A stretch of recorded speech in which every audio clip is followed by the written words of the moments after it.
Hello everyone. तो हम आज बात करने वाले हैं पवन सिंह जी और शिवानी सिंह का एक बहुत ही बेहतरीन चैता सॉन्ग के बारे में, जिसका पोस्टर आ चुका है और फुल वीडियो सॉन्ग का रिलीज डेट भी आ चुका है।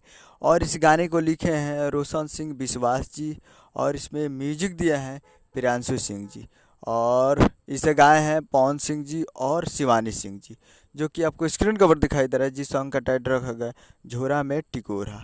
और ये वीडियो में है पवन सिंह जी और क्वीन शालिनी जी। और full video song release in on 10 अप्रैल को सुबह 6:15 AM पे फुल वीडियो सॉन्ग को रिलीज किया जाएगा। यानी कल 10 तारीख को सुबह सुबह 6:15 पे फुल वीडियो सॉन्ग को रिलीज किया जाएगा। और ये रिलीज किया जा रहा है माँ Amba films present Bhojpuri YouTube channel पे। माँ अम्बा फिल्म्स प्रेजेंट पे तैयार रहेगा कॉल 10 तारीख को सुबह 6:15 पे। तो उम्मीद कर रहा हूँ कि वीडियो अच्छा लगा तो चैनल को सब्सक्राइब बेल आइकन प्रेस कर देता है। कैसे खेसारी लाल यादव जी के लेटेस्ट न्यूज़ लाते हैं और पवन सिंह जी का। मिलते हैं अगले वीडियो में, तब तक के लिए जय हिंद जय भोजपुरी।